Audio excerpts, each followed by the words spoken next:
So I'm an evolutionary psychologist, which means that I'm interested in human nature. I'm interested in how that nature came about by natural selection.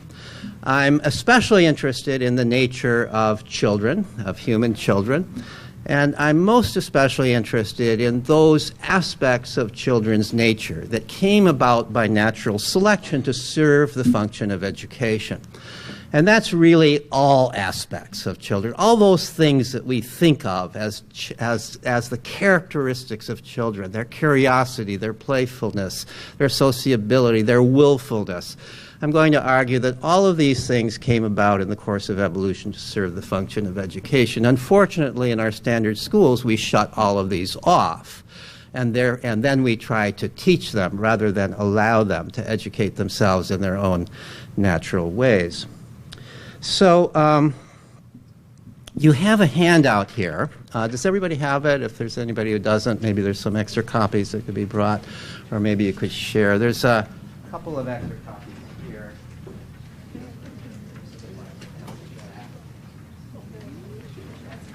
But the front page of this is an outline of the talk, and the back page is there so that you'll know that I'm a college professor.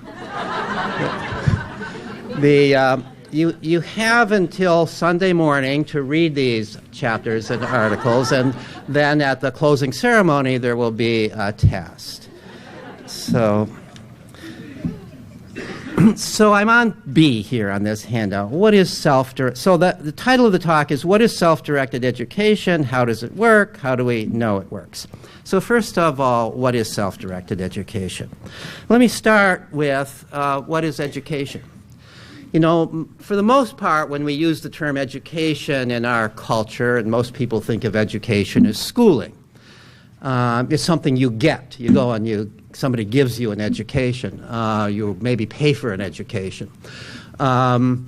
It's something that we think of as actively given by the teacher to the student. The words we use, the grammar we use, puts the teacher in the active tense and the student in the passive tense. The teacher teaches or educates, and the student is taught or is educated. So that's the view that we have of education, and of course that view is entirely wrong in terms of how education has always occurred throughout human history before the advent of modern schools. It always was the reverse. Education was something always actively pursued and acquired by the child, and had little to do with whether or not adults were interested in helping the child out. I mean, if throughout history children had to depend upon adults teaching them, we would not have survived as a species. We survived as a species because children come into the world burning to learn about that world, and we can't stop them from learning about it unless we lock them away in closets, or we shut them away in schools and cut off their natural ways of learning. So when I talk to groups of social scientists or anthropologists in particular, I have a certain definition of education which goes like this. Education is cultural transmission, put in simple terms. Education is the transmission of skills, knowledge, values, lore from one generation to the next. It's the entire set of processes by which culture moves from one generation to the next. We have always been the educative animal. That's the thing that distinguishes us from the other animals. We absolutely depend upon education. We depend upon cultural transmission. Every generation starts off with the knowledge and skills, or at least some of the knowledge and skills of the previous generation, and then builds upon that. And that's what education is. Throughout human history, it was the onus for education, as I just said, was always on the child. It was not on the adults. Children come into the world designed to educate themselves. For purposes of when I'm talking to other groups, I will sometimes define education differently from that, but in a way that I don't think is incompatible with that definition, but which has to do more with the concerns, instead of the concerns of people who are interested in human history and human biology, the concerns of people who are interested in children developing in our world today. And that definition of education goes like this. Education is the sum of everything a person learns that enables that person to live a satisfying and meaningful life. Whatever meaningful means to that person, meaningful to the person. Whatever it is that a child learns to live a satisfying and meaningful life. This includes the kinds of things that people all over the world and throughout history have had to learn to live a satisfying and meaningful life, or at least that are a big advantage for living a satisfying and meaningful life. Things like walking on two legs, things like speaking your native language, things like being able to get along with other people, being able to see from other people's points of view, which is essential to a satisfying and meaningful life. Things like being able to control your own emotions. Things like being able to think critically, being able to innovate, being able to solve problems. These are general skills that, if you think about them, really can't be taught in school. These are things, though, that are essential to learn and that children pretty much always learn on their own, in their own natural ways. Then there are other things that are sort of more cultural specific. Varies from culture. So if you're growing up in a hunter-gatherer culture, you've got to learn how to, and you're male, you've got to learn how to track animals and shoot, and you've got to learn how to, whether you're male or female, how to do the dances of your culture and so on and so forth. In our culture, there are things that aren't absolutely essential to learn, but they're certainly valuable to learn if you want to have a satisfying and meaningful life. Learning how to read. Learning how to use numbers, because we are a literate and numerate culture. Learning how to use computers in this day and age. I mean, my God, you know, that's clearly the most important tool of our culture today, and yet some people are surprised to see how much time young people, children, spend on computers. I'm often asked, you know, shouldn't I be banning my child from using computers? And my answer to that is it's like banning a hunter-gatherer child from using a bow and arrow. The computer is clearly the most important tool of our culture, and it's so therefore no surprise whatsoever that children gravitate to the computer, that they spend lots of time. It becomes a second nature to them because it's so obviously an important tool. So children come into the world designed not only to learn those species general things that we have to learn no matter what culture we grew up in, but they come into the world designed to look around and see what are the important things in my culture that I've got to learn. And they tend to gravitate towards those things and focus on those things. Most of education for everyone, whether they go to school or not, occurs outside of school. I think everybody has to agree with that. If you think about it, the great bulk of what you know that's been useful in your life is not what you learned in school, it's what you have learned in the course of life outside of school, before school, after you're done with school, and the hours that you're not in school, even when you are a child. So to think of education as schooling is an extraordinarily limited way of thinking of education, even if we're talking about people who go to school. So some of the, I said that children come into the world biologically designed to educate themselves. Let me say something about what I mean by that biological design. What is that design? They come into the world curious. All normal children are curious. You know, Aristotle, in his great treatise on the origin of knowledge, his first sentence was, "Man is a curious animal." And he didn't mean that we're a strange animal. He meant that we are that we are an animal prone to explore the world around us, and that's the origin of knowledge. And that's the origin of knowledge in every human child. Every child comes into the world designed to construct his or her own knowledge through curiosity. Almost, in fact, there are experiments with newborn babies. They've just come out of the womb, they're already exploring their world. They're already more likely to look in the direction of something novel. They can barely see, but yet to the degree that they can see one thing versus another, they look at one thing and then now they're not interested in that anymore. They want to look at this other thing. They are exploring the novel. By the time they're able to move around, by the time they're able to manipulate things, they're manipulating anything within their reach. They're figuring out what you can do with this thing. What happens if I squeeze it or poke it or drop it? They are constantly exploring. And this curiosity, this drive to explore, doesn't end at age 5 or age 6 unless we shut it off by sending them to a school where their curiosity no longer counts, where their questions no longer matter. And then they learn to suppress their curiosity when that occurs. But other than that, people are curious throughout their lives. I've seen people on their deathbed who wanted to stay alive for another day just to see what would happen next. You know, that's what we want to know. I mean, one of the worst tortures for anybody is to put them in solitary confinement where there's nothing new to see. That's torture. Isn't that interesting that would be torture? Every other need is satisfied. You've got food, you've got water, there's no pain, and yet that's torture, to be there in a setting where there's nothing new for you to explore. So we are a curious animal. We are also a playful animal.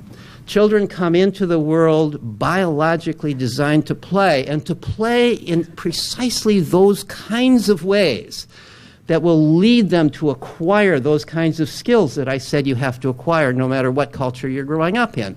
And also designed to look around and play at the kinds of skills that are important to their own culture. So they play, we're the animal that builds things, so we're the animal with opposable thumbs. They play at building things when they have the opportunity to learn how to use those opposable thumbs. We're the linguistic animal. They play at language. They play all kinds of games with language. Little babies learn language and play. Cooing and babbling are all learned and playful. First words are never used to ask for anything. They're always just playfully used to point things out, and they're always said when the child is in a good and playful mood. Social play, in which children are playing with other people and other kids, and they're learning how to get along with other kids. Risky play, in which children are climbing trees too high and swinging too high in the swing and walking up the slide instead of sliding down it, and they're learning courage. They're learning how to experience fear and control that fear. Children are biologically designed in play to practice those very skills that are so important for them to be able to develop, to live a satisfying and meaningful life. Some of the evidence that leads me to these conclusions comes from my looking into childhood in hunter-gatherer cultures. Now, I've never had the privilege or opportunity to live in a hunter-gatherer culture and observe them directly. But I have looked into their lives in two ways. One is by reading whatever I could find written by anthropologists who have lived in such cultures. And since there's not actually a whole lot written about children and children's lives in such cultures, I supplemented that by surveying anthropologists, 10 anthropologists, who fairly well-known anthropologists, who among them had lived in 7 different hunter-gatherer cultures on 3 different continents. As you may know, all of us, all human beings, were hunter-gatherers until a mere 10,000 years ago.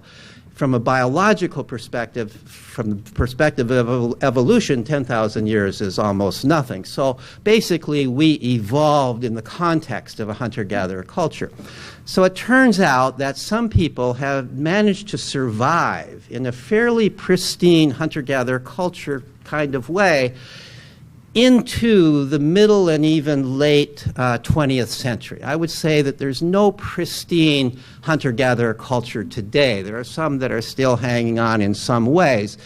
But as recently as the 1970s and 1980s, it was still possible for anthropologists to trek out into remote parts of the world that hadn't been invaded by so-called Western civilization, and find people who were still living in this natural hunter-gatherer way of life. Now, what's interesting is wherever they found them, whether they found them in Africa or Asia or South America, whether they found them in deserts or in rainforests, there was remarkable similarity among them from one to another in certain ways. They all had different languages, they had different art forms, and so on and so on, different religions, different cultures in all of that sense. But there was a remarkable similarity, enough so that anthropologists sometimes use the word hunter-gatherer culture in the singular.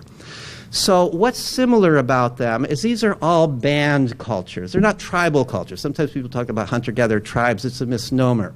These are band cultures. There's no such thing as a chief. These are people who are another term for these hunter-gatherer band cultures is egalitarian cultures. That's actually used in the literature because there's no other cultures that have been found that are as egalitarian, in the sense they don't have leaders, they don't have big men, they don't have chiefs, they don't have any kind of hierarchy, they don't have differences in wealth, they share everything within the band.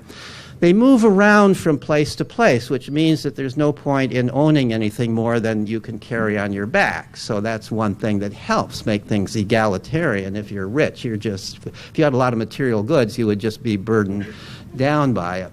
So the primary ethos of these cultures is that everybody's equal, and they work towards that. It's not like it just comes naturally. It's not like it's human nature that everybody's equal.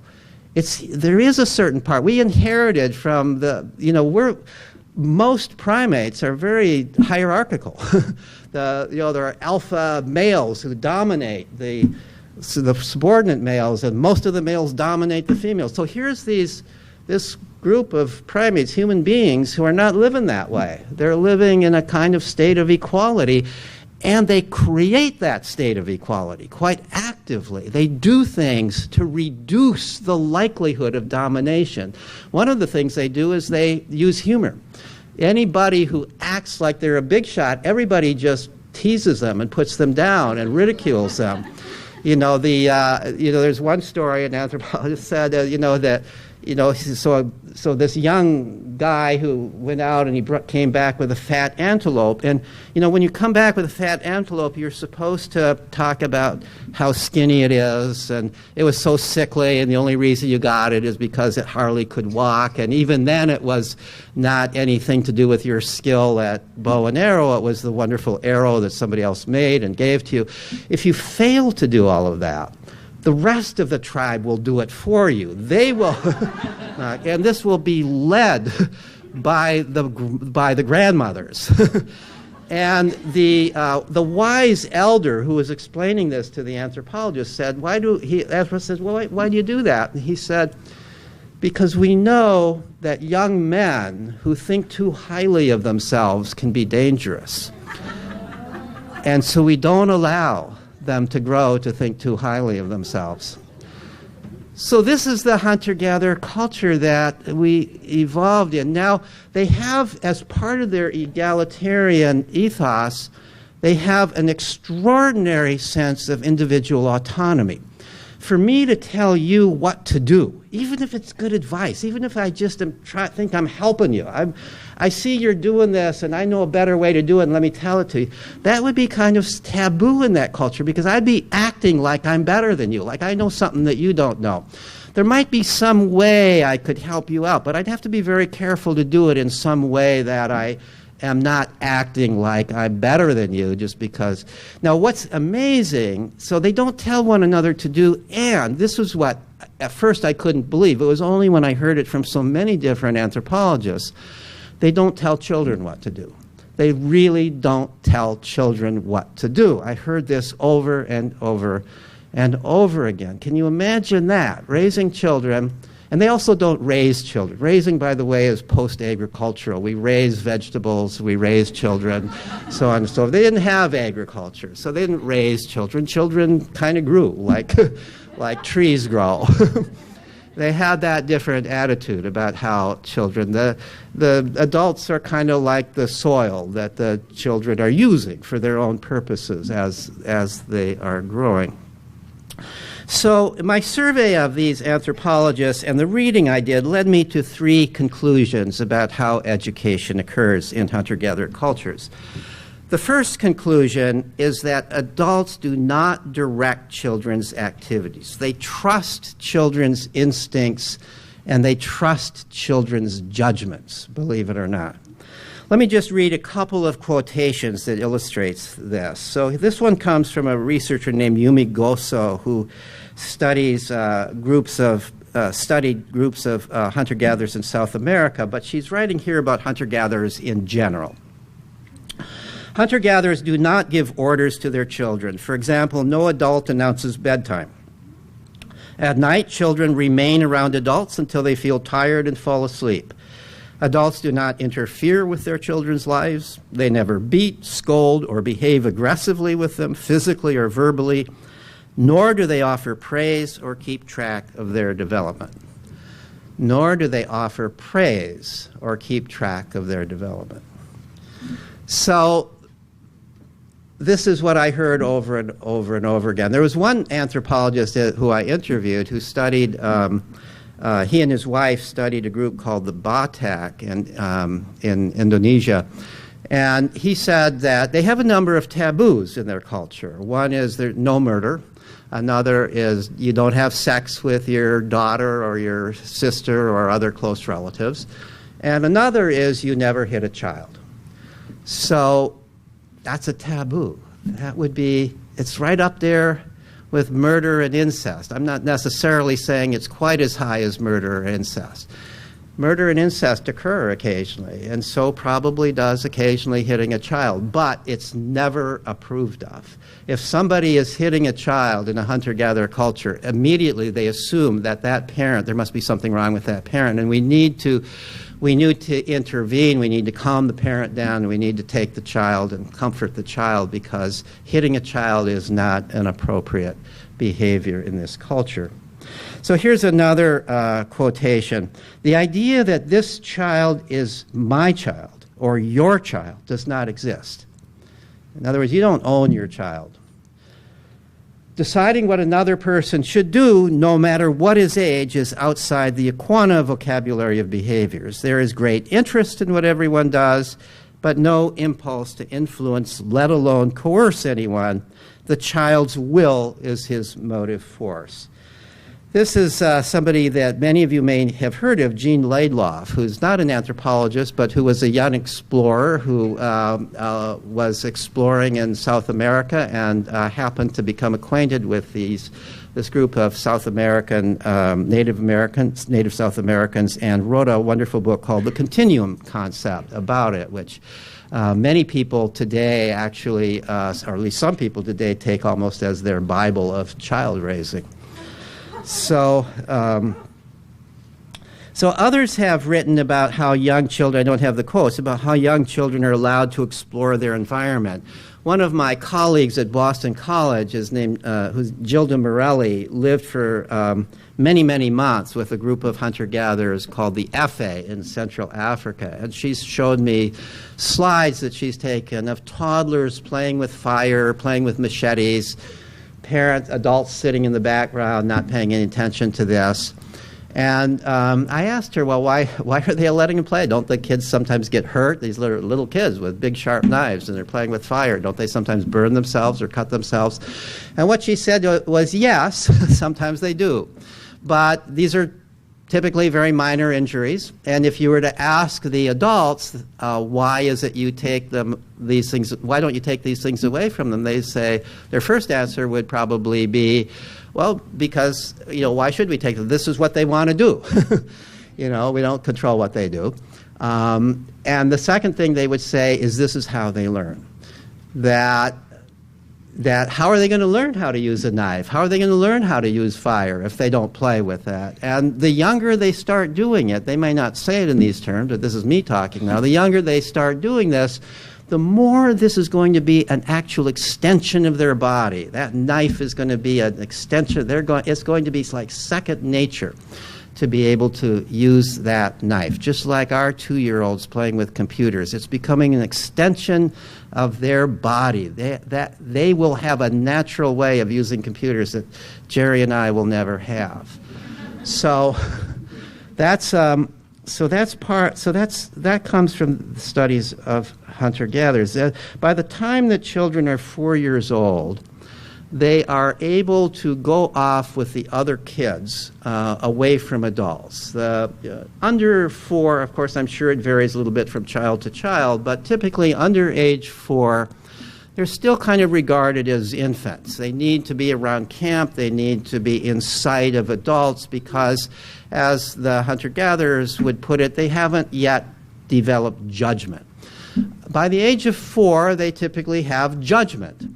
And it's interesting that a lot of psychologists have said something really important happens around age 4, that's when children have internalized language to the degree that they can kind of keep in mind rules and they can talk to themselves about what's safe and not safe, and that they're able to control themselves through verbal reminders to themselves, which the typical 3-year-old is not yet quite that capable of doing, and the 2-year-old very rarely is capable of doing that.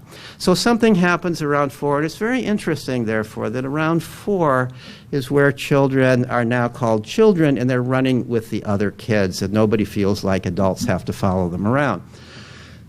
Interestingly, childhood ends not really until you have children yourself.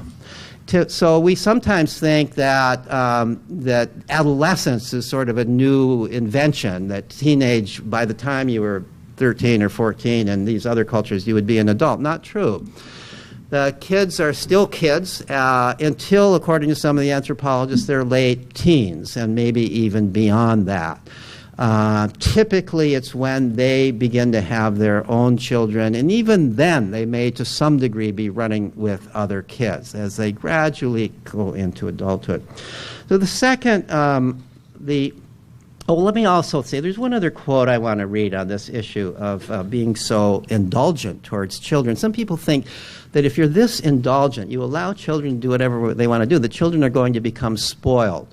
Well, here's what Elizabeth Marshall Thomas says in response to that question. This is from a book called The Old Way, which I would recommend. Elizabeth Marshall Thomas was one of a member of a family, an explorer family, who was among the first to make contact with a group in Central Africa called the Chwanzi, that also are called the Kong, and have been probably the most, since that time, the most studied of all hunter-gatherer groups. But she made contact with them, she and her family made contact with them at a time when they had essentially no previous contact with the West.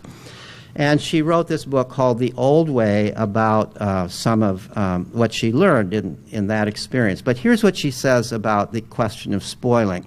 We are sometimes told that children who are treated so kindly become spoiled.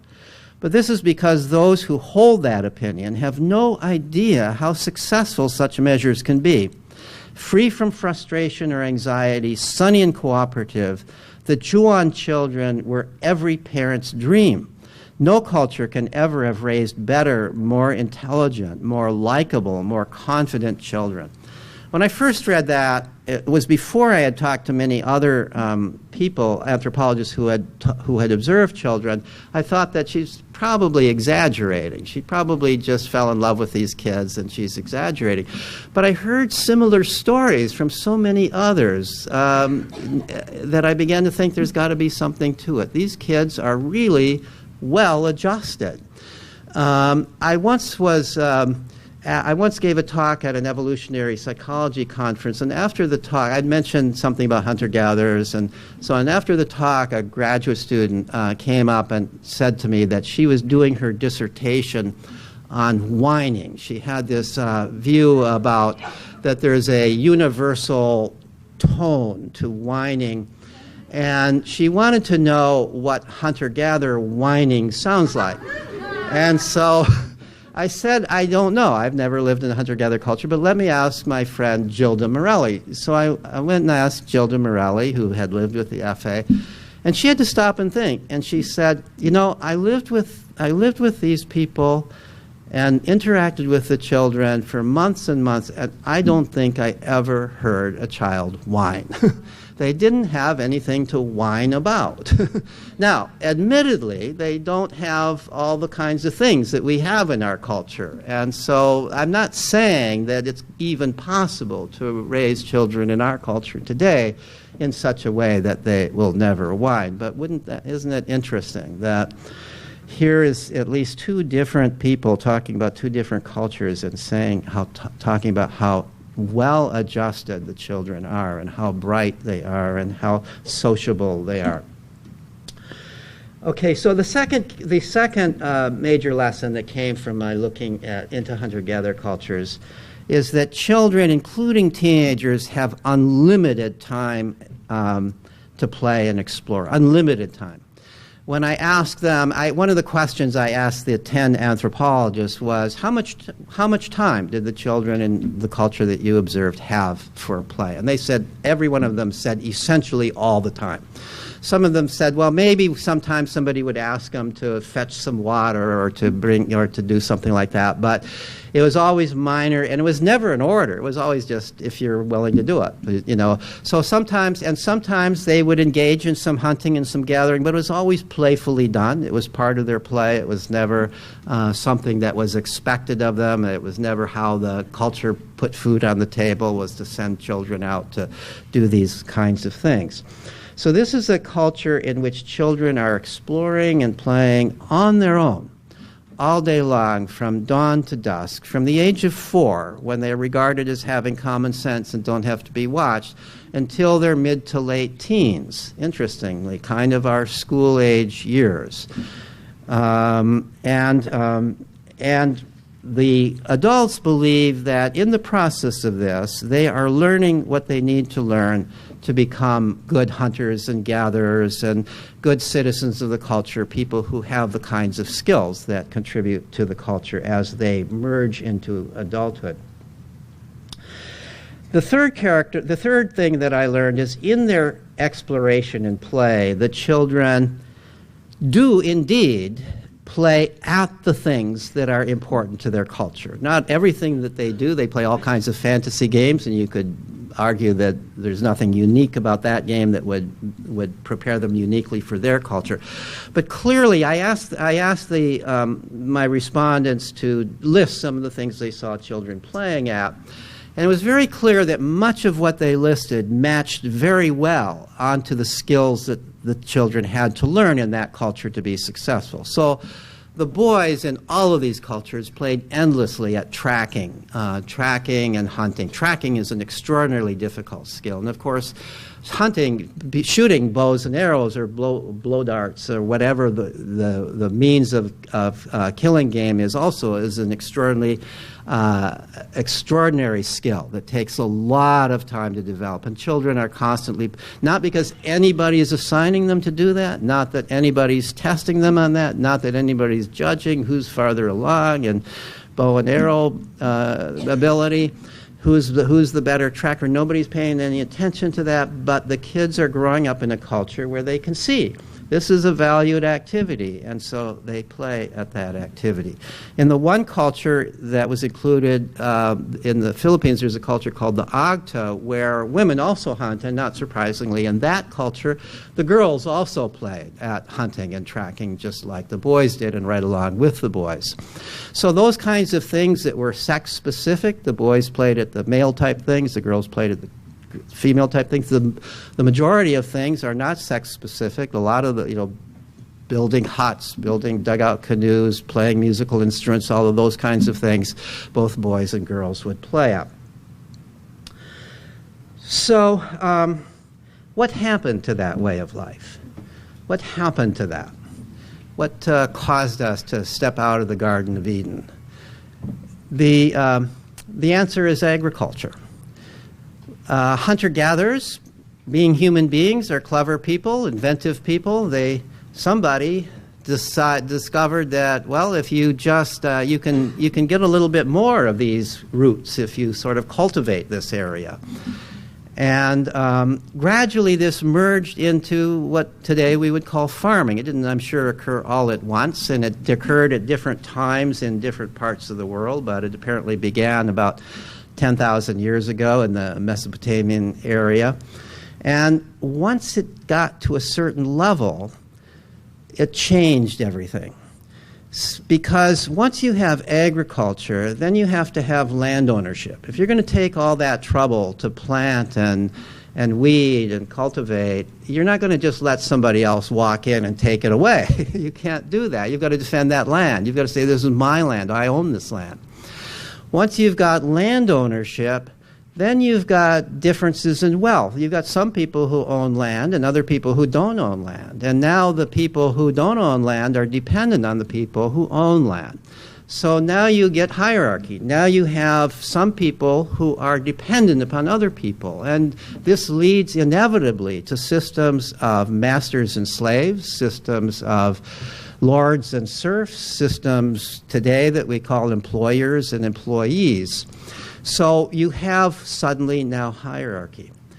Now this old idea about raising children, not raising children, letting children grow up in a way in which their free will is valued, that doesn't work anymore.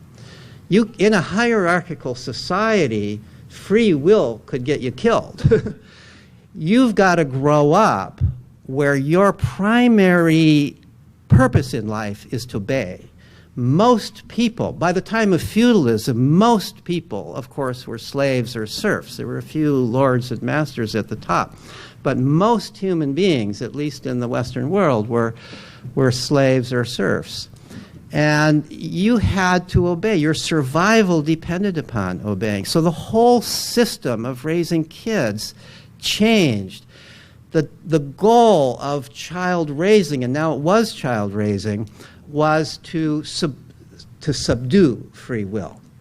And the primary tool for subduing free will, of course, was the rod or the cane.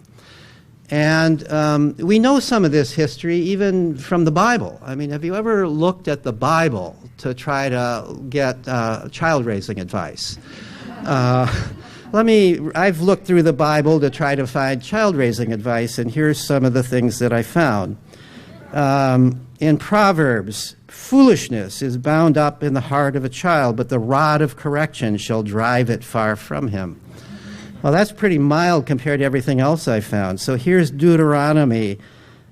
If a man has a stubborn and rebellious son who does not obey his father and mother and will not listen to them, when they discipline him, his father and mother shall take hold of him and bring him to the elders at the gate of the town. Then all the men of this town shall stone him to death. That's pretty severe. And I kind of hope that most fathers and mothers pretended that their child didn't disobey. And it isn't just the Old Testament. Here's what the Gospel according to Matthew has to say. For God commanded, saying, honor thy father and mother, and he that curseth father or mother shall be put to death. So the goal of child raising was obedience. If your child isn't obedient, that child doesn't even deserve to live. How far this changed from when it was a time to, it was a crime to beat a child to it was a crime not to beat a child. That was the way the world changed after agriculture. This is the horrid history that followed. It's a short history from a biological point of view that followed hunter-gatherer times and has preceded today. Maybe we are about to merge out of that history. The rise of industry didn't immediately solve the problem. In industry, again, you have people who own the businesses, and then you have people who are dependent on those who own the businesses. And just as rich farmers could get richer by having slaves and working people to death in the fields, people who owned businesses could get richer by having workers working as many hours as possible for as little pay as you could give them. And many of those workers were children, as we well know. So now things maybe even got worse. In the past, when kids were working in the fields, at least they had fresh air and sunshine, and they could get away, and they were not always in sight of their masters, and they could play in the context of it. But now they're in dirty factories, or they're in coal mines, and they're working in that way. And this is the world in which schools, as we know them today, came about. That's the point that I am leading up to. So the first widespread system of compulsory schooling occurred the first systems really began in the as early as the 16th century. They were part of the Protestant Reformation. The Protestants, unlike the Catholics, believed that everybody needed to be able to read the Bible themselves. It wasn't enough to get it from the priest. You had to read the Word of God yourself. Well, corollary to that, of course, is that you've got to be able to read. So to save souls, they developed schools to teach children to read. And they required, in many communities, children were required, not by the parents, but by the community, by the church, to go to such schools. Now, even more important than learning to read the Bible, of course, was believing the Bible as gospel. So these were schools designed to teach reading and designed to indoctrinate the children in the gospel. Now, in addition to that, this whole idea of obedience and suppression of will was also very, very dominant and very, very much part of the Protestant ethic as it had been previous to that time. And so the schools really developed for three primary purposes. One was to teach kids to read the Bible. Another was to teach obedience. Another was to indoctrinate children in biblical. And the schools that were developed, we would recognize them as schools. They look just like the schools today, for the most part. They didn't have clocks, but they had hourglasses in the front to time the lesson. Everybody spent a certain amount of time on this lesson and another time. They had a curriculum. They even had teacher training to make sure that the teachers would teach the right lessons and not the wrong lessons. And, of course, they had ways of testing. Now, there were some differences that the primary tool of education in those early schools was the rod or the cane. And children were routinely beaten for getting wrong answers, not just for misbehavior in the discipline sense, but even for getting wrong answers, they were routinely beaten. So the way that you... So that was different. I mean, today we don't beat children. We drug them or we shame them. We've given up that brutal method of whipping children into shape. Paddling is still legal in some states, and it still occasionally occurs. We don't call it beating anymore, I guess. We call it paddling. So these were the schools that came about beginning really as early as the 16th century. The first compulsory schools in what then was the colonies were in Massachusetts. Massachusetts has always been the leader in terms of compulsory schooling. And in 1642 in Massachusetts, the Puritan clergy required the children in the colonies to go to school. And they developed a reading primer called the New England Primer, which was colloquially called the Little Bible of New England. And I've seen a copy of it or a facsimile of it. It's full of little ditties about how if you lie or you disobey your parents, you will spend eternity in hell. These are things that the children memorized, and these are the passages that they learned to read. There are little Bible passages in it. You learn your ABCs by first there's in Adam, and Adam is a big A. In Adam's fall, we sinned all. That's the first lesson in the ABCs, and so on. So that was the Little Bible of New England, and it gives you some idea of what school was all about when it first started in the colonies. Coercive schooling was developed most fully and most completely in Prussia, which was the largest of the German states. Prussia really took this idea and carried it much farther than anybody else. The person who is really in many ways credited with the founding of the idea of universal compulsory education, is a pietist priest named August Hermann Francke, who in the late 17th and early 18th century developed a system of pretty effective compulsion of families to send their children to school. And here, let me read a little bit about what he says school is all about. Above all, here's from his handbook for schoolmasters. Above all, it is necessary to break the natural willfulness of the child. While the schoolmaster who seeks to make the child more learned is to be commended, he has not done enough. He has forgotten his most important task, namely that of making the will obedient. So these people who founded schools, and these are the precursors of the schools we have today, were very clear about the purpose of school. They didn't hedge it. They didn't hide the terms. They were very clear.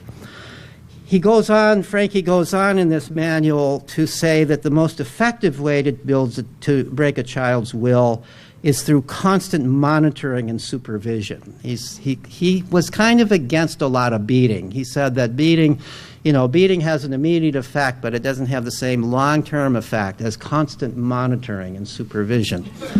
So here's what he said. Youth do not know how to regulate their lives. They are naturally inclined toward idle and sinful behavior when left to their own devices. For this reason, it is a rule in this institution that a pupil never be allowed out of the presence of a supervisor. The supervisor's presence will stifle the pupil's inclination to sinful behavior and slowly weaken his willfulness. John Wesley, the founder of Wesleyan Methodist sect, was also wrote a handbook for schools. And here's what this was sometime later, and here's what he had to say. As we have no play days, so neither do we allow any time for play on any day, for he that plays as a child will play as a man. God forbid. So that's where our schools came from. And then in Prussia, and then as churches began, the power of churches began to weaken, and the power of states began to increase. States got the idea, let's take the schools away from the churches. Let's us as states run the school. Let the government run the school. And this occurred first, again, most effectively in Prussia. King William II declared in, 1794, that henceforth the schools would be run by the state, not by the church. The schools continued to be run in the same way, but now the doctrine that was being taught was a doctrine about nationalism and patriotism and how the German language is the best of all languages and how Germany is surrounded by enemies and so on and so forth. And we know what that led to eventually. So that was the origin. And every other nation looked at Prussia with envy. Wow. Look what they're doing. Napoleon loved it. This was how they could create little soldiers. In the United States, Horace Mann was very much impressed. Again, in Massachusetts, Horace Mann, who became the first Secretary of Education in any state, was so impressed by what was happening in Prussia and how it was going to create good citizens, and how in this democracy in America we need the state to create good citizens, that he imported this procedure and also then created compulsory schooling. The first compulsory state-run schools in the United States were in Massachusetts in 1864, if I remember right. And within about 50 or 60 years, every state in the United States had compulsory schooling. But it originated from looking towards Prussia, seeing this idea that if we can control the development of children, we can control the citizenry. and we can ensure that we're not going to have rebellions, we're not going to have, they were not so concerned. When you look at it, they were really not by this point so concerned about teaching reading anymore. Most people could read. They realized that most people who were growing up in families that could read. You didn't have to. They were more worried that people were reading the wrong stuff than that they were more worried about controlling thought than they were about teaching the skill of reading. So what does this all have to do with my theme here of self-directed education? Ever since schools were started, there have always been reformers. There have always been people who say, this isn't quite right. We need to reform the school. And what reform always, I shouldn't say always, but usually means is tinkering with the model. Let's take this model and make it more humane. Let's be kinder to children. Let's be a little more child-centered. Let's, certainly not beat children. Let's try to take children's nature into account. So that's the approach taken. But the problem is, the model itself came about for a particular purpose and was well designed for a particular purpose. It was well designed for indoctrination and obedience training. If you were to design a school from scratch, ignoring history, if you were to design a school from scratch and your goal was not indoctrination and obedience training, let's say your goal was the fostering of creativity, let's say your goal was to produce critical thinking, let's say your goal was to produce a diversity of interests because you believe that the culture requires different people with different ways of thinking and different skills, you would never design a school that looked anything like what our schools are like. No way could you design a school that would do those things where everybody is supposed to be following a curriculum, where there's a teacher in charge who's supposed to evaluate everybody. You can't possibly evaluate if you have a school that's designed for those other things. The whole point of evaluation is to make sure everybody's learning the right stuff, and that means indoctrination. And it doesn't matter what you're indoctrinating. I mean, I've argued with some of my colleagues who say what a crime it is that not everybody is being taught that evolution by natural selection is a fact. And I say, well, if you want to teach it that way, then all you're doing is indoctrinating. You're just doing the same thing as what you're complaining about that the other side is doing. So what you need to do is to trust people if you want this. And no way can you do that by tinkering with our current system. So that comes to self-directed education. Self-directed education cannot come out of a modification of what we have. It can't. It simply can't. Because what we have is a system in which there's a curriculum. And if there's a curriculum, if you have to learn certain things by certain times, and if the teacher's job is to make sure that kids learn that, no way are you doing anything that frees kids from the idea that their job is to obey the teacher. You might make it that they have to kind of guess because you're not so clear what it is they have to do. They have to kind of guess what they want you to do. But you still have a situation where their job is to figure out what they have to do for you to pass them, to get that passing grade. As long as they're being judged, their job is to figure out how they're being judged and to do what they're being judged on. And that is not the situation that's going to create critical thinking. That's not the situation that's going to create diversity in goals. That's not the situation that's going to foster curiosity. So what do? You have to start totally from scratch. You have to start with an entirely different model. You can't evolve you can't evolve self-directed education out of what we have, out of what was developed for the purpose of indoctrination and obedience training. So I first got interested in this issue when I got interested in the Sudbury Valley School. Now here's a school. I don't want to present this as the only model, but it's the one that I know. Here's a school that's been in existence now almost half a century. It started off, back when Jerry and my mom were doing these hippie things. They started off with this school. also started off. I was so jealous of these kids who were about my age, who were hanging around my mom all the time. Okay, so anyway, they started.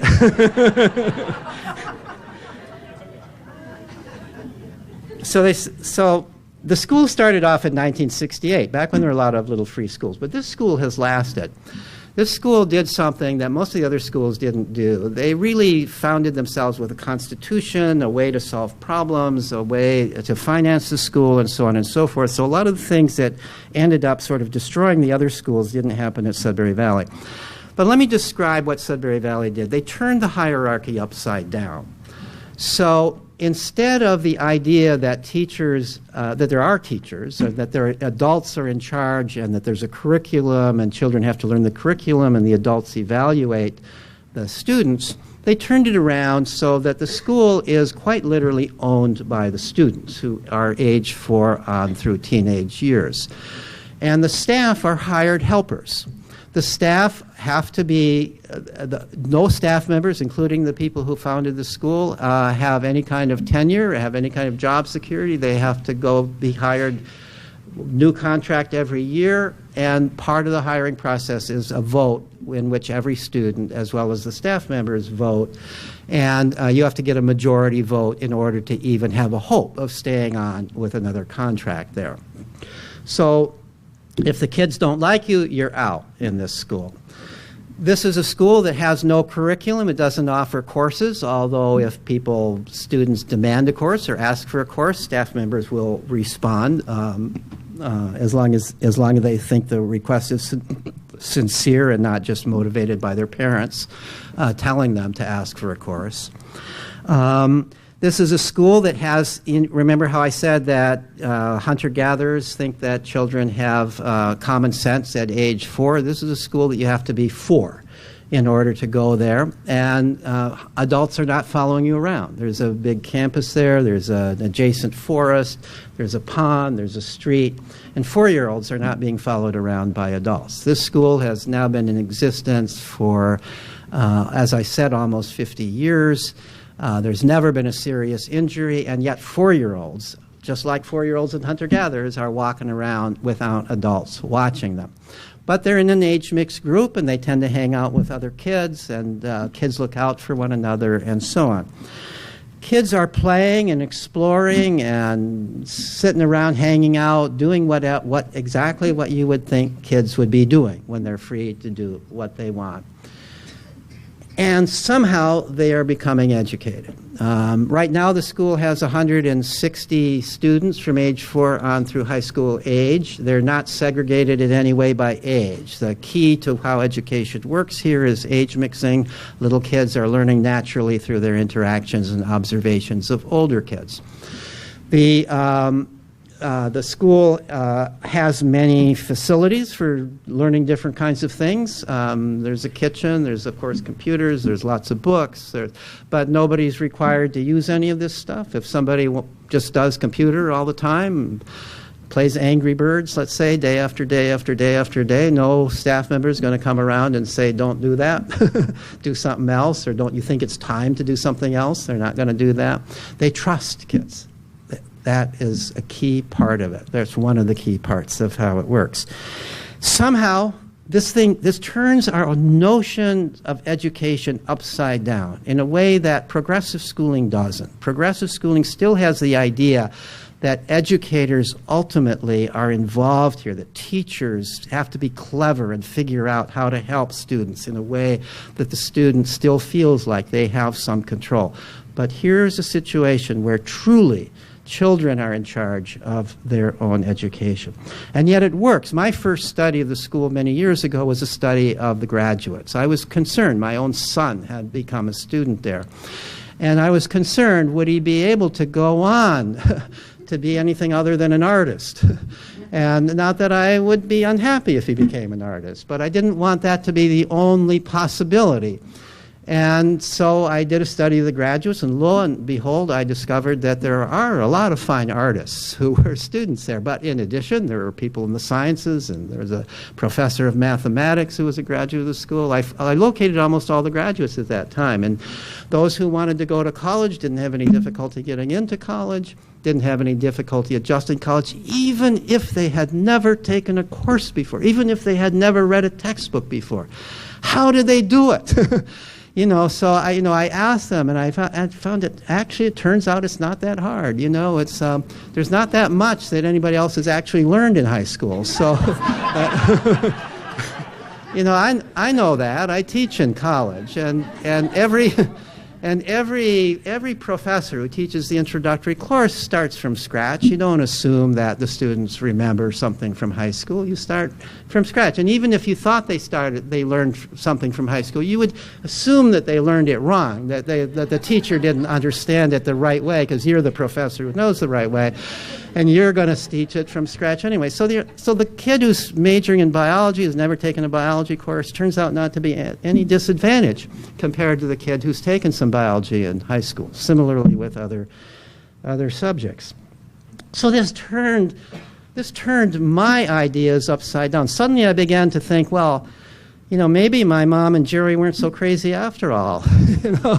Maybe there was something to this idea, and it's okay. I had been almost forced. I mean, my son more or less blackmailed me into sending him to Sudbury Valley at the age of 10. He'd been misbehaving so deliberately and so terribly in the public school that he gave us no choice but to go there. And then I had to do a study to make sure that it wasn't going to ruin his future by going there. So it turned my views upside down, and I began to get interested then in how children learn. So they apparently learn. How do they learn? How do they acquire these abilities? How do they acquire what it takes? I then went on from there more recently.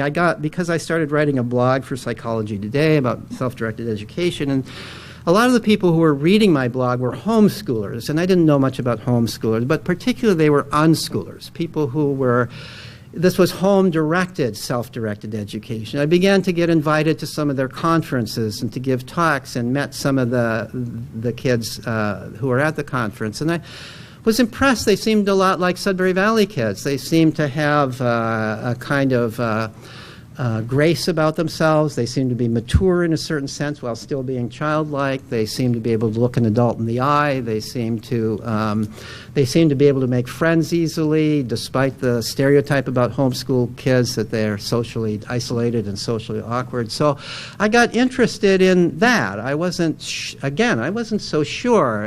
I did get this inkling from seeing the kids that maybe this works too. But I wasn't so sure it would work in that context. I always believed, and still believe, that kids need much more than their own parents. They need to learn from a larger community. They need to interact with a lot of other kids. And how are kids going to do that if they're growing up at home? So I did a survey first of homeschooling families. There were 232 families who responded, and I asked them a lot of questions about unschooling families.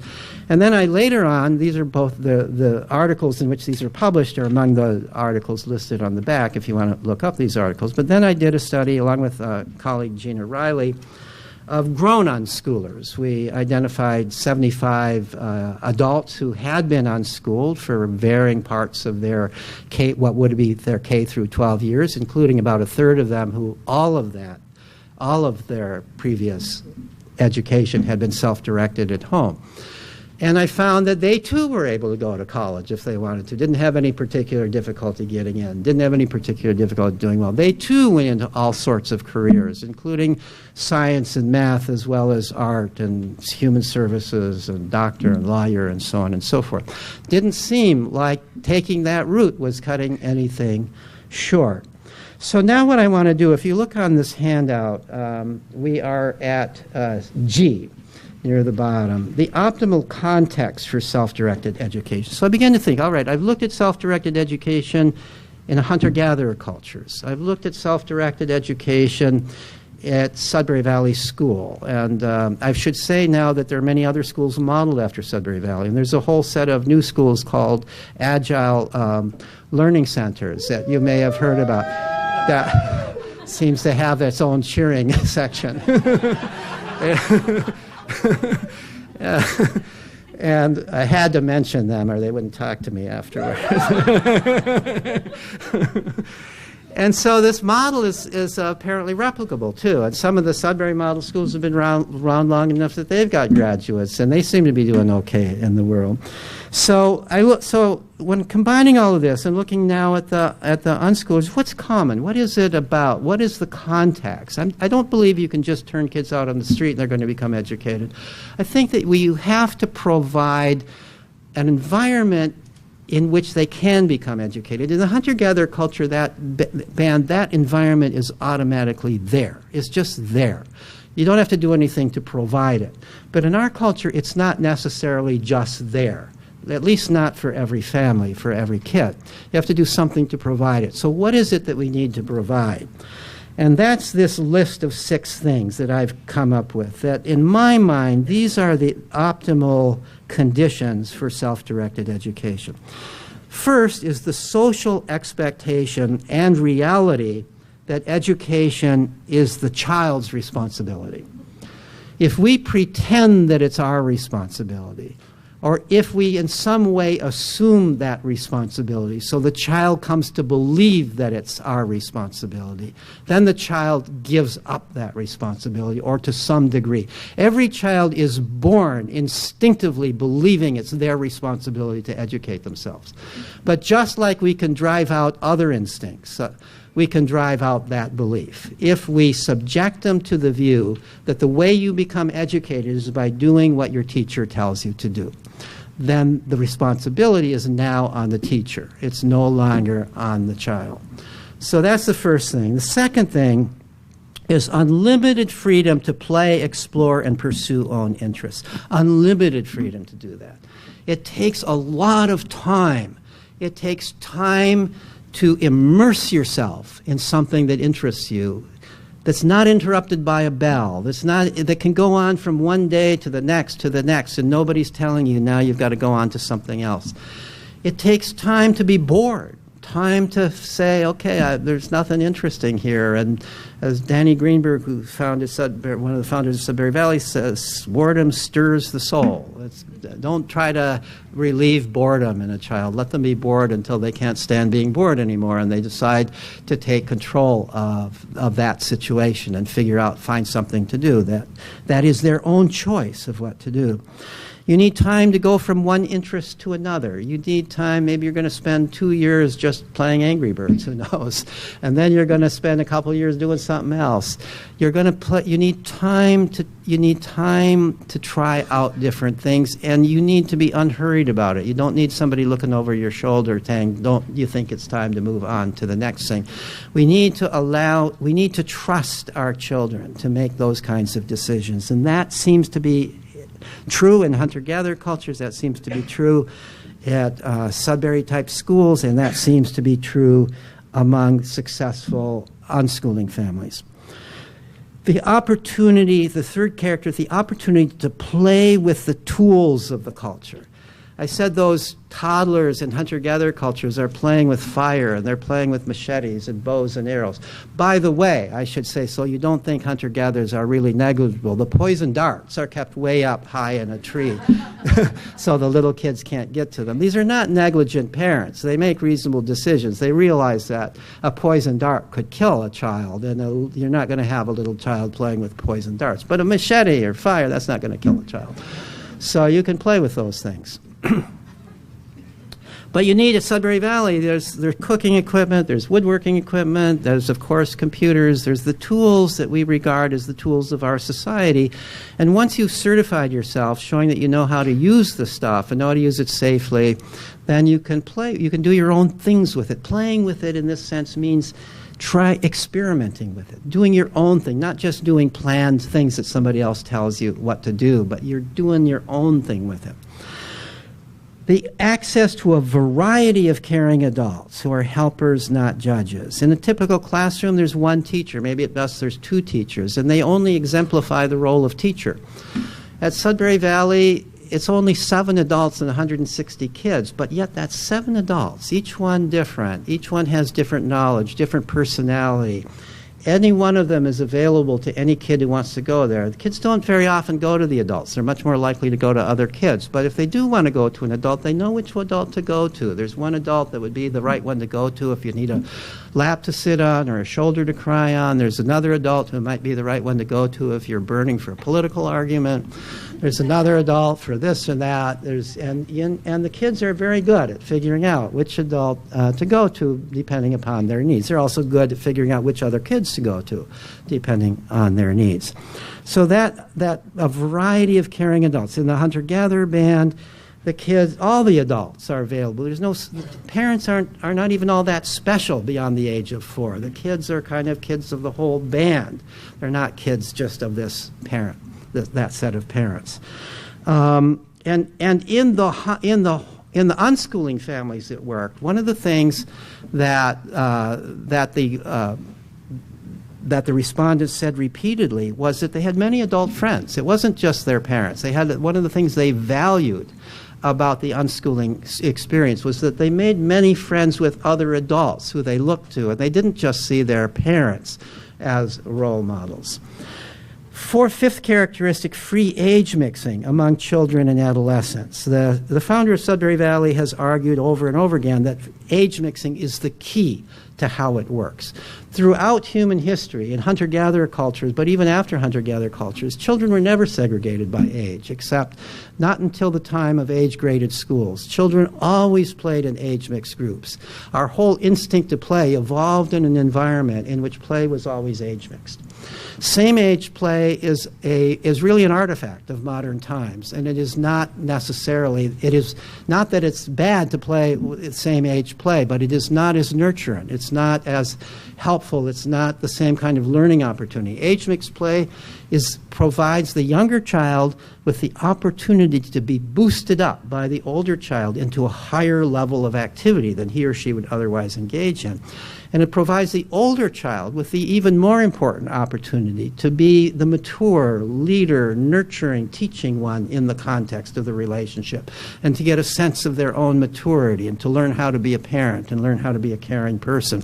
When we deprive children, as we do in school and since so much of the rest of our society, of interactions with others who differ from them in age, when we segregate preteens from post-teens, for example, we deprive them of interactions with those people from whom they have the most potentially to learn. So free age mixing. And one interesting thing, that free age mixing is part of the essence of the way Sudbury Valley works. Interesting to me that in the unschooling study, even though I actually didn't ask, I'm surprised I didn't ask this question, many of them, over half of them, volunteered the information. That one of the great things about not being in school was they made friends not only with a lot of adults, but also with kids who were younger than them and kids who were older than them. So these first 5 characteristics seem to apply to even the unschoolers as well as applying to kids in hunter-gatherer bands and kids at Sudbury Valley. The 6th one, I used to say there are 5. I've added a 6th one, which the more I think about it, the more I think is also important. Immersion in a stable, moral, democratic community. Hunter-gatherer cultures, as I've described, are democratic communities in a different sense than in our culture. They make decisions by consensus, everybody's view is respected, and so on and so forth. And children don't necessarily have any kind of formal vote the way they do at Sudbury Valley, but their voice is heard, and even more important, the children are growing up in the context of a democratic environment and realizing that whether or not they are now, they will at some point be sitting around the fire, engaged in serious discussions that have to do with the band's welfare as a whole. They're seeing this, they're listening to it, they're in some sense, in some limited ways perhaps, participating in it. And so they're growing up with a sense not just of responsibility for themselves, but also a sense of responsibility for the community within which they're developing.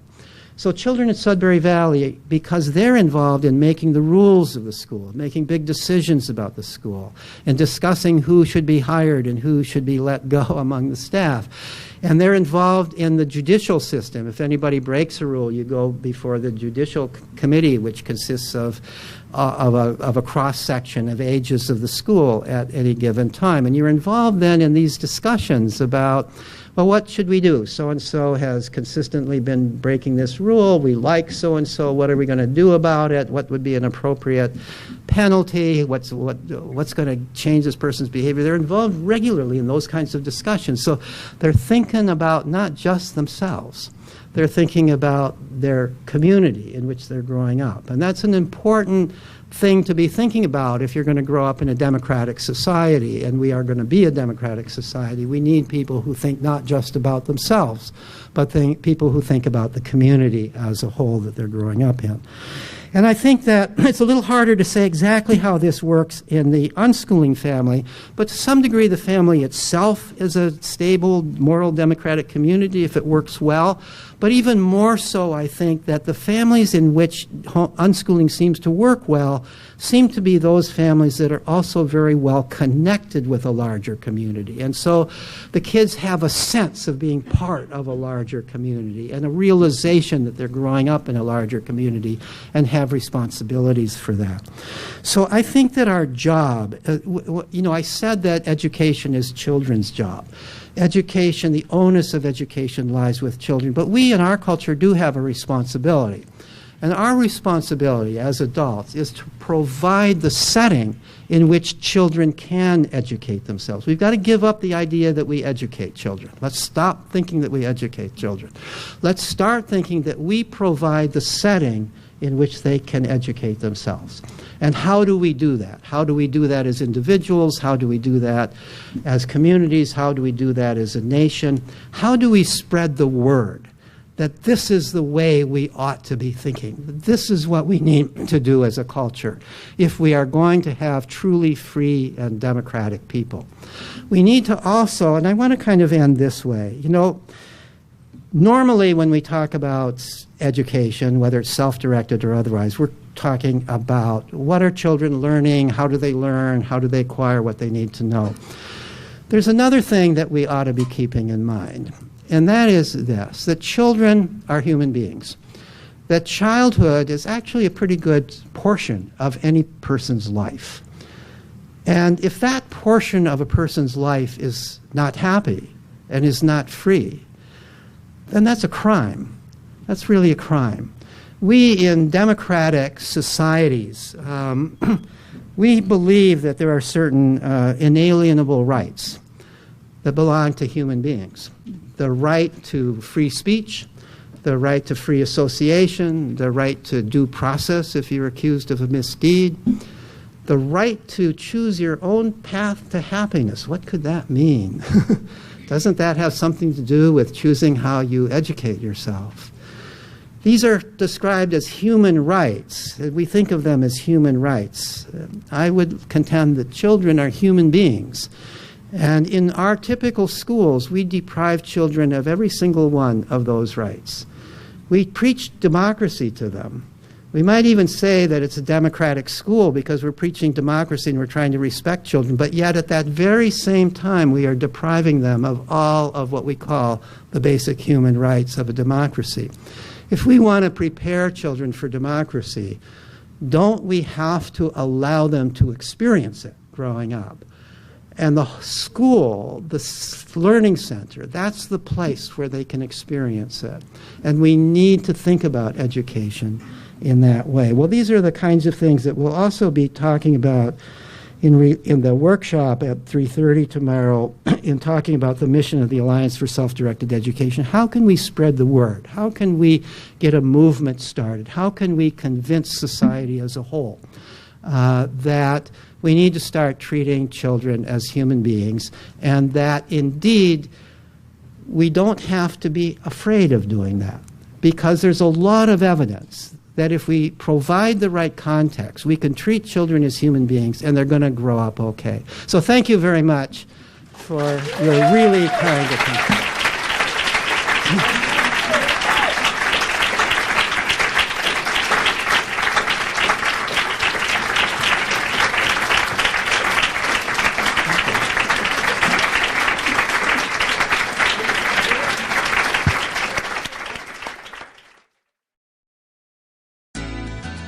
Well, The basic philosophy at Alpine Valley School is we believe everyone's born naturally curious.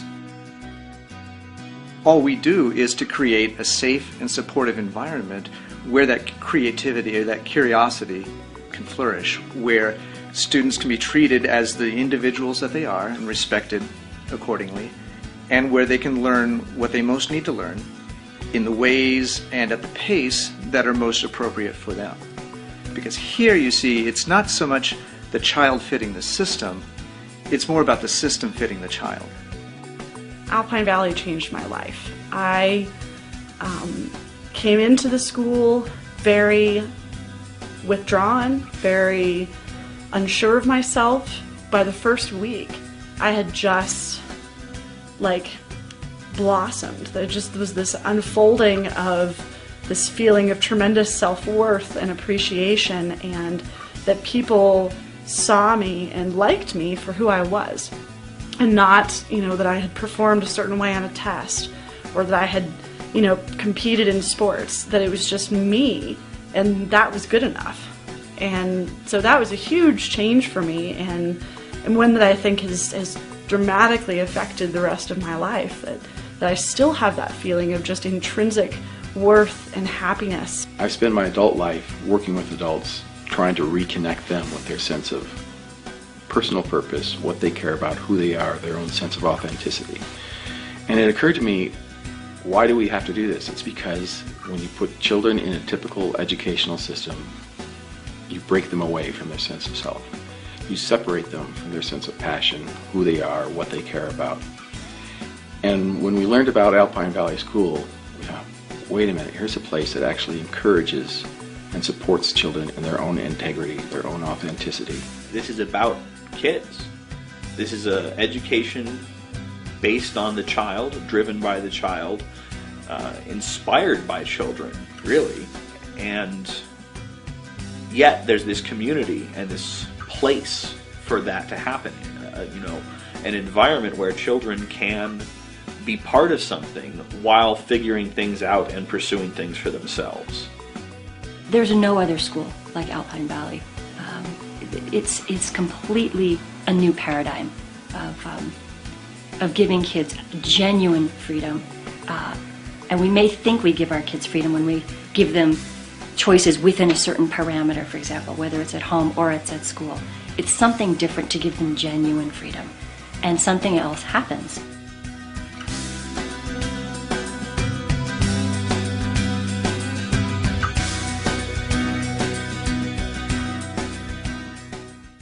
Seriously, being at school here, it allows you to think, imagine, research what you like, to climb trees really high. Most importantly, so important that it takes up 2 of my favorites, have fun.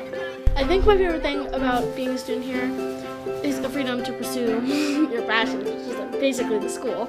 You must just find what you want to do, and it's most likely happening, and if it's not happening, then you can make it happen. So that's the kind of freedom you have here. At the beginning, you're like, instead of doing school where kids do whatever they want all day and everybody's like, fun! As we all have this idea that if we don't get told what to do and what to learn and how to learn it, that there's no learning, and there is learning everywhere.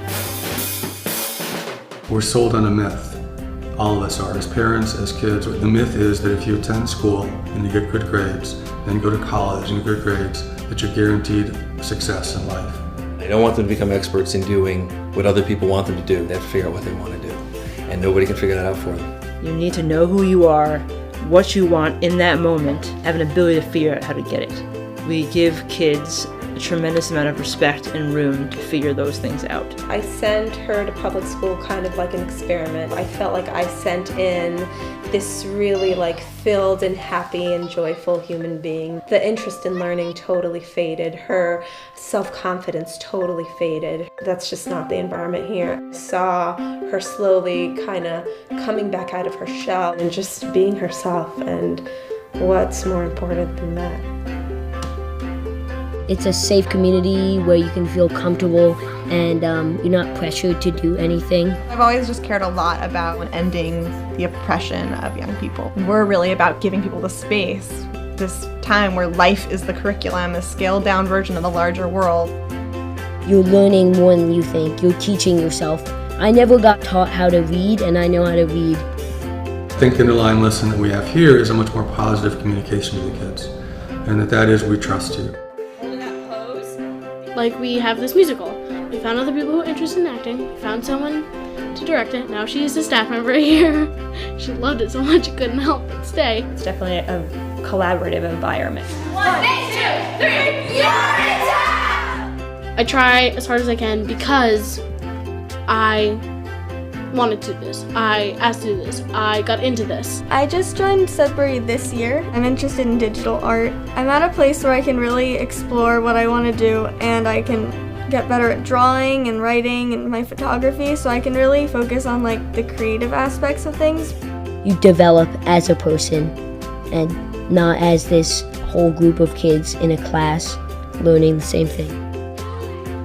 What I worried about, the school when we first came ended up being what I saw as tremendous strengths. Age mixing, I think, is one of the best things about Sudbury. I just really like being around like older and younger kids. I don't know. 14. 12. After you're 12. 12. Because there isn't the hyper-competitiveness, and also I think it's closer to real life. Here at this school, all the students and all the staff, we all have equal authority. The school meeting, it's a democratic committee. All the staff and all the students are all school meeting members. All in favor to elect Trina to be the JC? It cultivates a very good atmosphere of respect and trust and responsibility. Everyone is a one-to-one vote. As they grow, you see them take more and more control and believe more and more in their power. Caliber of people that come out of Sudbury schools is amazing. They're not adult phobic, they're articulate, they're respectful. And the kids leave this and they do extraordinary things. It's beautiful what happens here. I couldn't have picked a better place.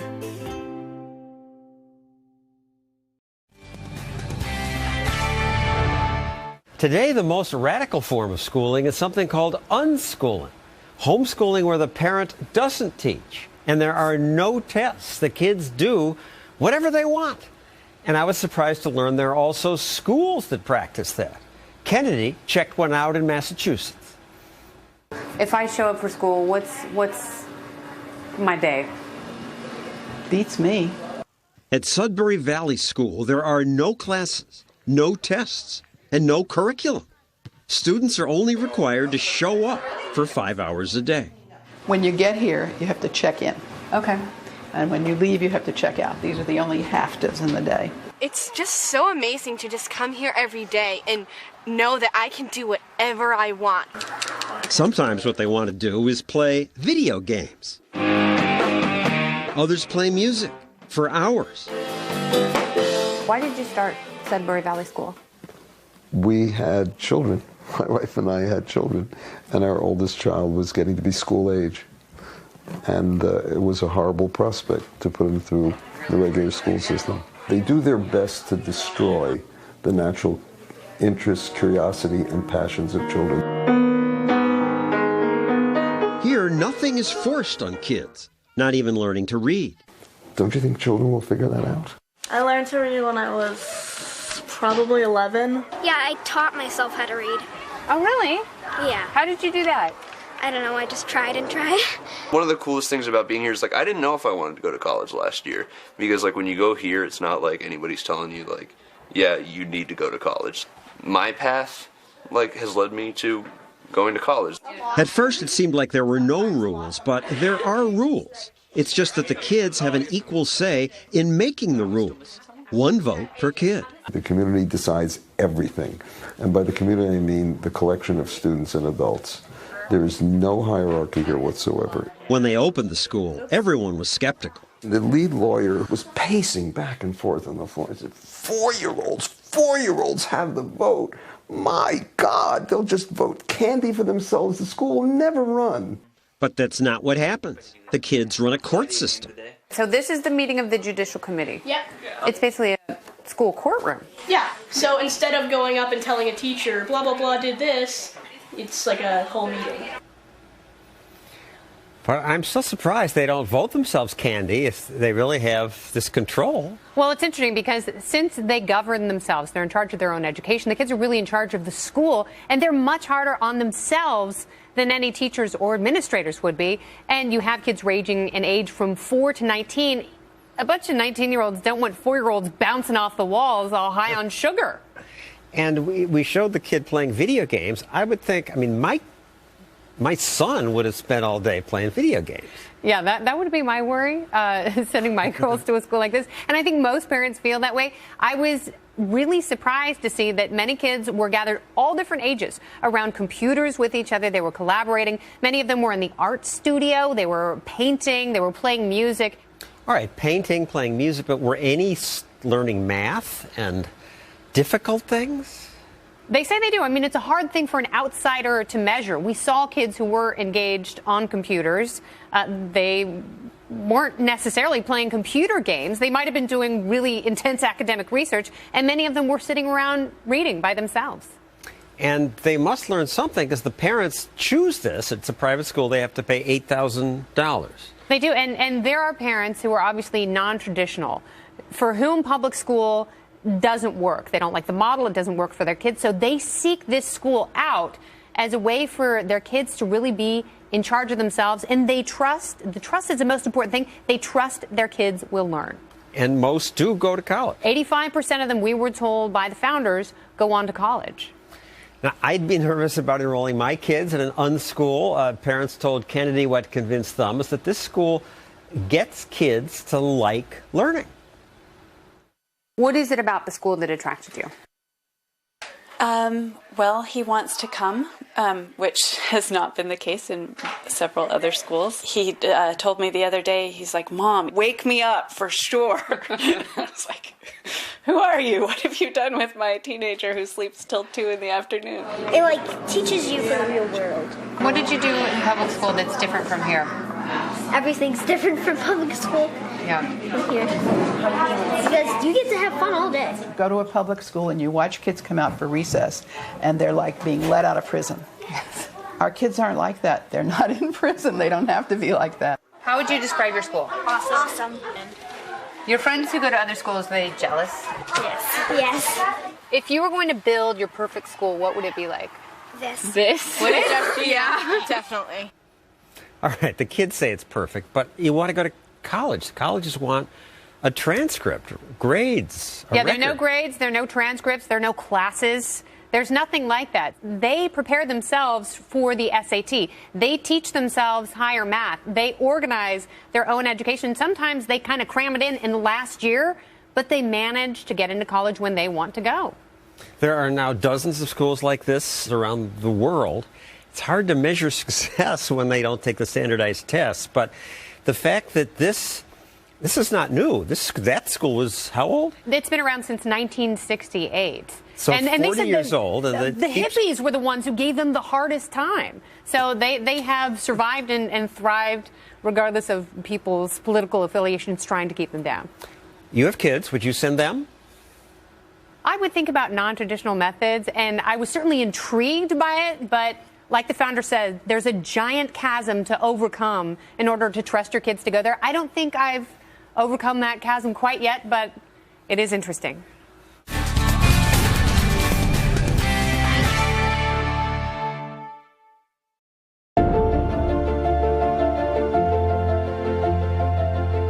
Inside our bodies are chemicals that are trying to get us to do things that are in the best interest of us.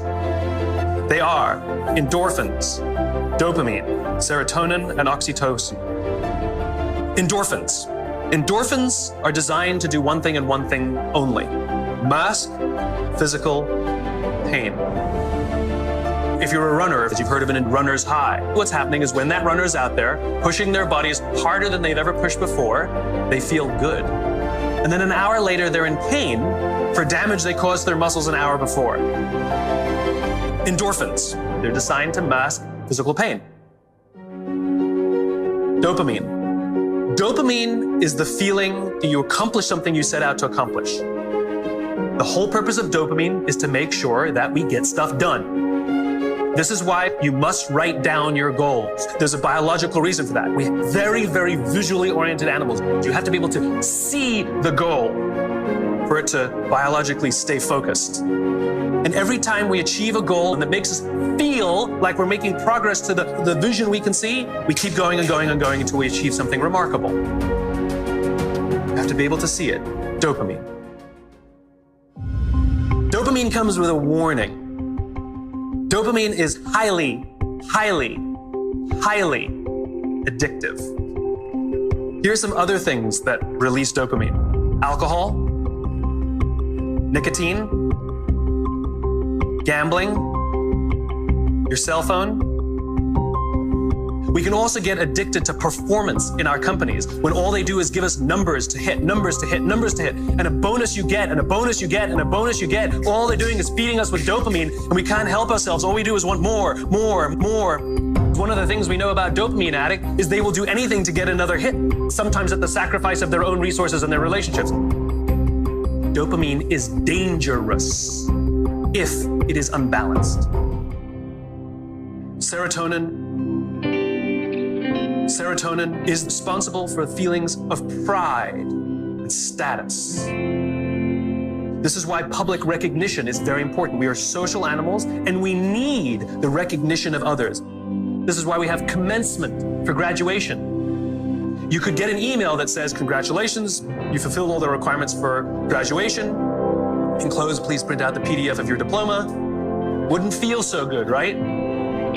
So instead, we have a big ceremony to recognize the accomplishment. And in the audience, we put our family and our friends and our teachers, all of those in our tribe who've supported us and watched our backs as we've made it through. And then we show up on that day and we go up on that stage and we take our diploma. It feels great. We feel our status rise. We feel our pride go up. And here's the best part about serotonin. At the exact moment that you took your diploma and you felt that surge of serotonin go through your body, your parents sitting in the audience also got a surge of serotonin and also felt an intense pride watching you graduate. And this is what serotonin is trying to do. It is trying to reinforce the relationship between parent and child, coach and player, the caregiver and the one who is grateful for the support they are given. The problem is you can trick serotonin. We live in a materialist society, so we judge status very often in our country based on how much money you make. So any conspicuous display of wealth raises your status. This is why they put the logos on the outside. No good on the inside, nobody can see them. You can actually feel your confidence rise when you put on the stuff because it's showing this display of status. It feels great. The problem is there was no real relationship that was reinforced because of it. You tricked the system. That's why we keep trying to accomplish things and accumulate more and more material goods, and yet we never feel successful because there was no relationship. We tricked it. We gamed it. Oxytocin. This is the best chemical of all.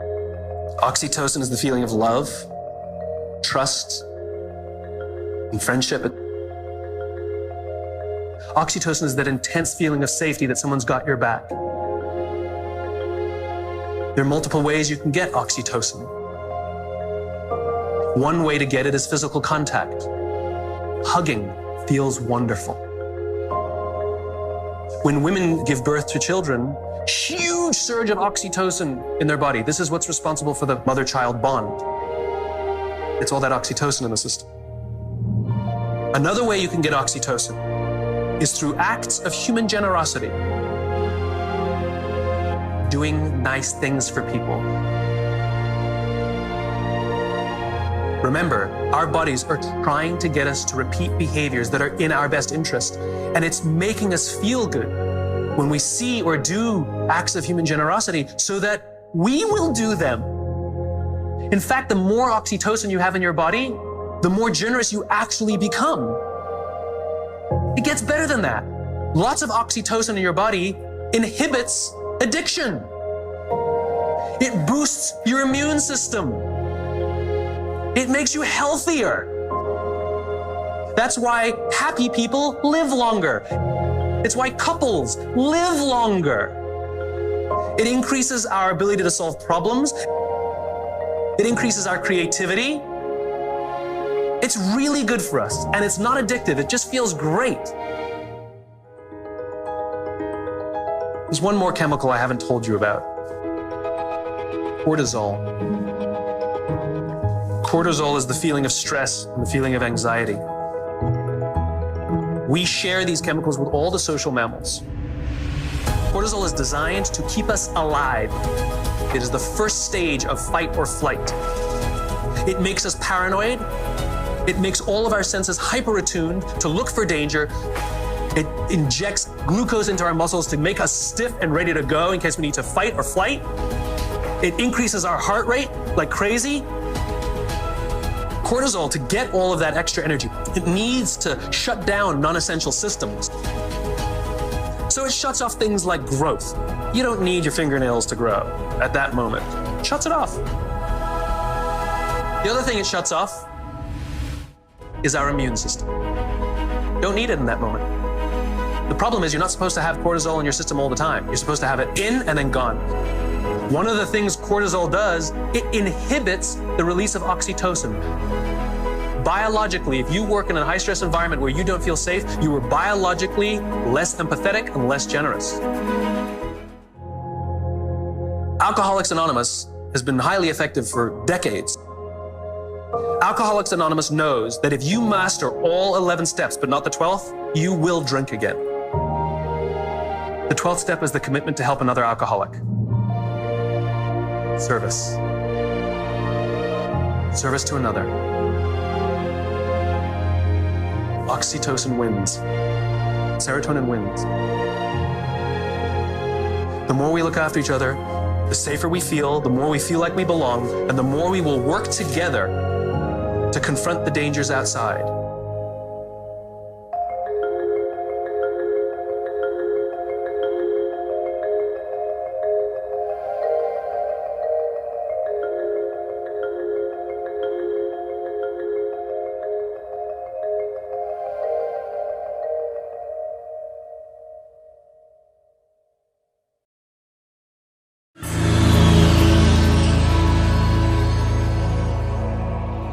What I want to do in the little time we have tonight is to share with you something, an idea, some knowledge that has been the most important thing in my entire life. And an idea that has me totally frustrated and incredibly optimistic at the same time about the future. So to get started, what I would like to do is to, this is going to be a short presentation, don't get scared. But let's start out with the last 2 million years. And what I've done to make that a little easier to grasp in the time we have is to condense that 2 million years into 1 calendar year, just to give us some perspective about where we're going. So we're going to take that 2 million years and look at it as 1 calendar year. And I'll start at the beginning. About 2 million years ago, give or take a million, the first humans took steps, became bipedal, started to move around in a different way, and began the human journey. January 1, the Stone Age. We spent quite a bit of time hunting and gathering, and it was not until November the 19th that we discovered fire that we could control, heat our homes, cook our food, protect us from predators. But by December the 29th, agriculture had been invented. And all of a sudden, cities emerged and people living together and sharing and collaborating. That was a very incredible invention of people, agriculture, on December 29th of that calendar year. On December the 31st was Rome, Greece, the advent of the idea of science, of replicatable knowledge, that somebody could investigate something that nature did, understand it, and then take that knowledge and put it to human use. Big idea, because we at that point could move to 1105. because now people started to gather together and apply those ideas in a mass way. And they could replicate the results of these ideas. And a very important part of the science idea itself is to find something and then be able to repeat it in a very predictable way. That was critical. And of course, we had to, since we're building a lot of these factories, we had to build factories for human beings too, called schools. So we could manufacture people that could work well in the factories. And that was an extraordinary and important idea, because starting at 11:05, in the last few minutes, all hell broke loose. And we have moved in such a fantastic way during that period. In those last few minutes, think about just 100 years ago, most people living in America lived in poverty. Very few people had indoor plumbing. Very few people had electricity. In the last 100 years, in the last few minutes of that calendar year, it's incredible what has happened during this period. And that has produced so much progress that we have now turned success into failure. Now that knowledge has spread itself all over the world, and people are pushing up against each other a little bit, in the sense that a third world country can do just as well producing something as we can. And that produces a problem. And we're now facing a period in history where no institution is not facing profound, turbulent, unpredictable change. And that's everywhere in the world. So what do we do? Because we have all these old answers, but they don't seem to be working the way they used to.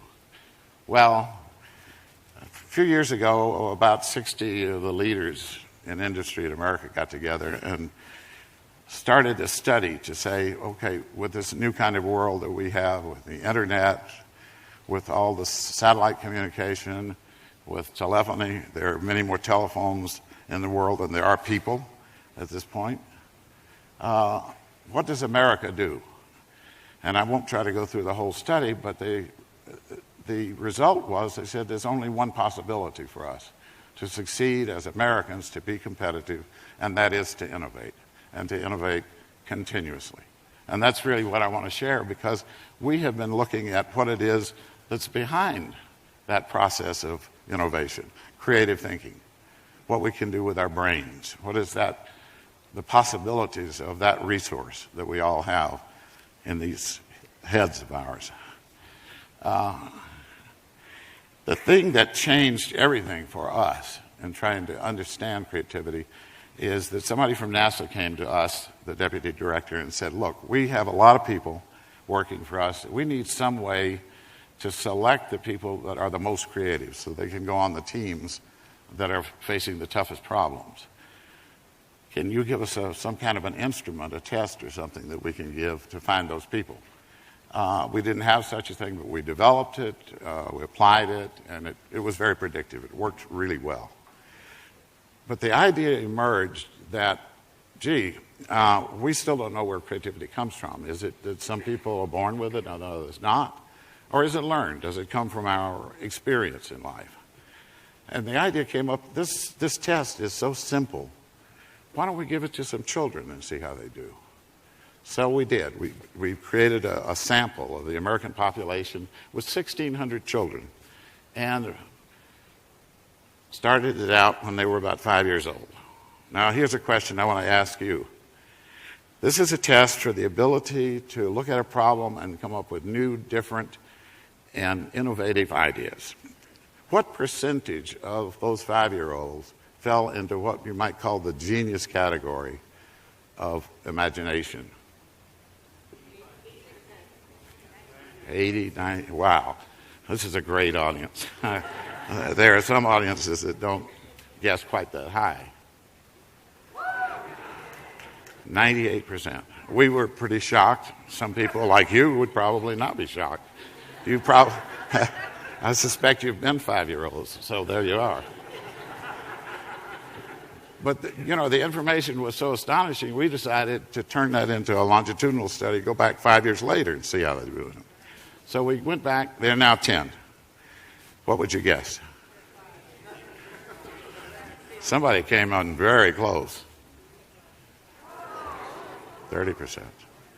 We decided to extend it for 5 more years. They're now 15.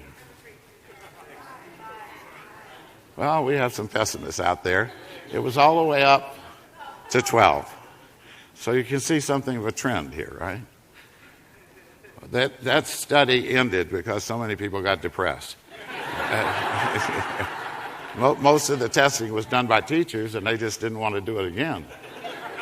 But we have tested a lot of adults. And what would you guess? You're close. 2%. Now, the great historian Oswald Spengler once said, in all of his years of studying history, he had concluded it only takes 2% of a population to create the basic ideas and that everybody else applies them. And it turned out, gee, he was pretty close to right. Look, folks, if we're going to enter the future with hope, that's not going to work. We have to do something about it.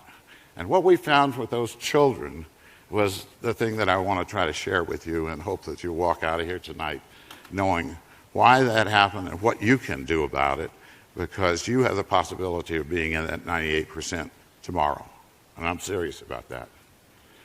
What we found from the studies with children and from looking at the way brains work, that we can actually do that.